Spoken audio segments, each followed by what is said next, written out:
mengangkat kisah misteri, ironis, dan tragis dari berbagai belahan dunia.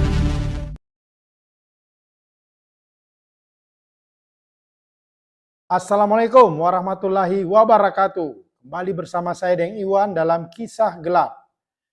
Kegigihan dan keberanian siswi SMP di Jambi bernama Syarifah Fadia Al-Kaf dalam menuntut keadilan atas kerusakan rumah neneknya bernama Hafsa dan kerusakan lingkungan akibat proyek kerjasama Pemkot Jambi dan perusahaan Cina mendapat perhatian publik. Melalui sosial media, Syarifah Fadia lantang bersuara memprotes rezim yang dianggap tak becus mengurus rakyatnya.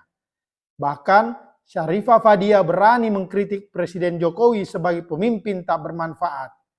Nah, mau tahu kisah lengkapnya seperti apa? Mari kita saksikan dalam video berikut ini.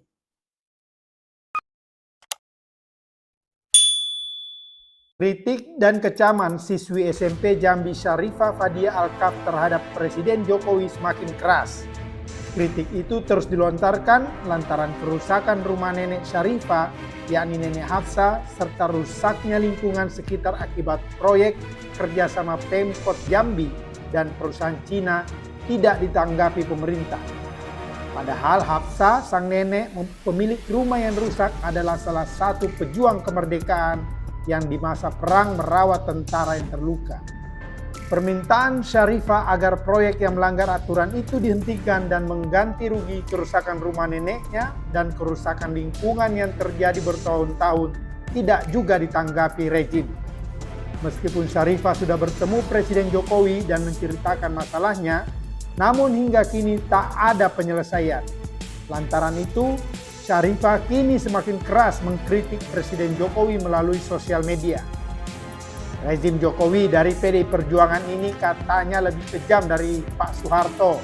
Karena di era Orba, Pak Soeharto tidak pernah menzolimi para pahlawan yang sudah berjasa kepada negara. Bagaimana menurut Pak Prabowo, Muhammad Mahfud MD, dan Kemhan RI, kata Syarifah lewat akun Twitternya @didia2sabtu pada 19 Agustus 2023. Tak sampai di situ, Syarifah bahkan menilai Presiden Jokowi tidak bermanfaat menjadi pemimpin. Lu percuma jadi Presiden RI, Jokowi, kalau tidak bermanfaat hanya untuk menzolimi dan menindas rakyat kecil seperti nenek saya, seorang pahlawan pejuang kemerdekaan RI yang sudah berjasa untuk negeri ini. Jangankan akhlak hati nurani pun kau tak ada sementara kau sudah mengetahui perkara ini, katanya. Sebelumnya, Syarifah sudah berkali-kali menceritakan soal kasus neneknya di media sosial sekaligus mengecam pemerintah. Ia menyebut perusahaan Cina yang merusak rumah neneknya dan lingkungan di sekitar rumah neneknya adalah peliharaan Jokowi.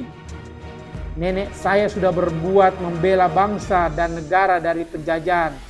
Tapi di negara katanya merdeka ini, beliau kembali dijajah oleh bangsa Cina peliharaan Pak Jokowi. Apakah Jokowi dan keluarganya ini, Gibran, bermanfaat bagi pejuang kemerdekaan RI ini? Tidak, kata Syarifah di akun Twitternya @didia2, Selasa 15 Agustus 2023. Syarifah juga menjawab pertanyaan warganet soal manfaat mengajak orang tidak memilih Gibran Rakabuming dalam pemilu 2024 nanti. Lewat tweetan di akun Twitternya @didia2, Syarifah menjawab bahwa yang tidak bermanfaat dan menabur kebencian adalah Jokowi dan keluarganya. Yang tidak ada manfaatnya dan menabur kebencian itu Pak Jokowi dan keluarganya. Terbukti nenek saya seorang pejuang kemerdekaan RI, dibiarkannya Cina peliharaannya untuk merusak rumah dan sumur-sumur nenek saya berkali-kali selama hampir 10 tahun. Penegak hukum tidak ada yang berani, kata Syarifah. Sebagai cucu seorang pejuang, Syarifah pun berjanji akan membantu masyarakat lainnya untuk mencari keadilan jika urusan neneknya selesai. Insya Allah, kalau selesai urusan nenek saya selesai, saya bantu masyarakat lainnya untuk mencari keadilan, kata dia. Sebelumnya di akun TikToknya, Syarifah bercerita sempat didampingi Komnas PA atau Perlindungan Anak bertemu Gubernur Jambi. Jadi pada hari Selasa 13 Juni 2023, Fadia dikunjungi oleh Opung Aris Merdeka Sirait, Ketua Komnas PA dari Jakarta bersama tim, dan Ketua Komnas PA Provinsi Jambi, dan Ketua DPRD Provinsi Jambi dan tim lainnya di kediaman rumah Syarifah dan kediaman Nenek Hapsah. Kata Syarifah dalam akun TikToknya @fadiah_alkaf pada Minggu 18 Juni 2023. Setelah pertemuan singkat itu, kata Syarifah, pada malam harinya pukul 19.00 dia bersama keluarga diundang bertemu Gubernur Jambi Al-Haris di rumah dinasnya. Setelah sampai di rumah dinas, kami menunggu kedatangan Pak Gubernur Jambi sekitar 30 menit. Kami menyantap hidangan makan malam yang disediakan staf rumah dinas Gubernur Jambi, tuturnya. Setelah makan lanjut Syarifah, Gubernur Jambi Al-Haris datang dan menemuinya serta rombongan. Setelah itu, Opung Aris Merdeka Sirait menjelaskan tentang apa yang terjadi dan ke depannya agar disegerakan penyelesaian yang menyangkut masalah Fadia dan Nenek Hapsah, ujarnya.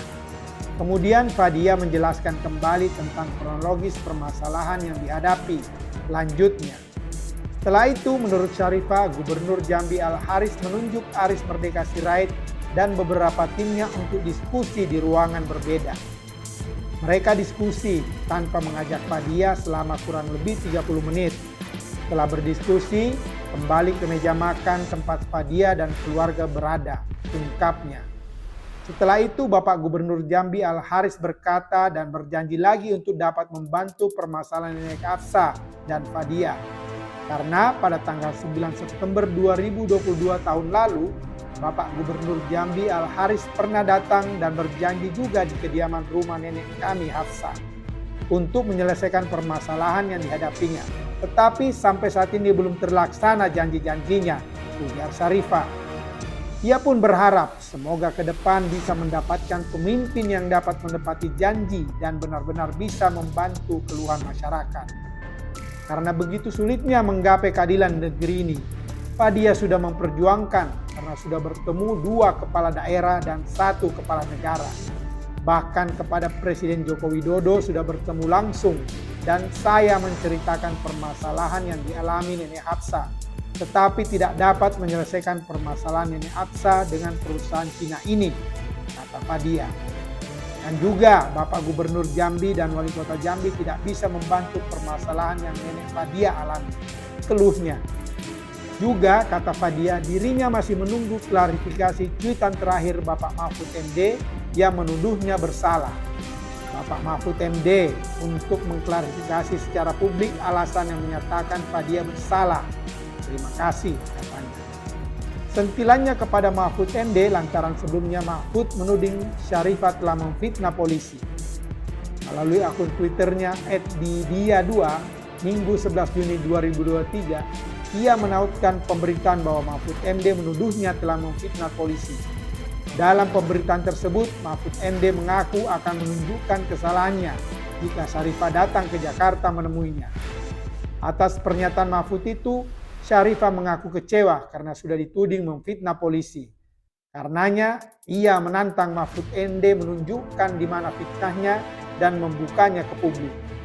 Kepada yang terhormat Bapak Mahfud MD, mohon izin untuk dijelaskan pada publik saja apa alasan Bapak menuduh Fadia bersalah memfitnah kantor polisi, karena Fadia tidak merasa melakukannya dan publik sudah terlanjur mencap Fadia bersalah, kata Fadia di akun Twitternya @didia pada Minggu 11 Juni 2023. Permintaan dan tantangan Syarifah itu langsung mendapat dukungan warganet. Diketahui, Syarifah sempat viral di media sosial karena mengkritik Wali Kota Jambi, Syarif Pasha, dan dipolisikan. Syarifah mengkritik Wali Kota Jambi, Syarif Pasha, soal kerjasama Pemkot Jambi dan perusahaan Cina yang proyeknya merugikan rakyat, masih belum menyentuh hal yang substansial. Meski laporan polisi atas dirinya yang mengkritik Pemkot Jambi telah dicabut, namun inti masalah dan tuntutan Syarifah belum dipenuhi Pemkot Jambi.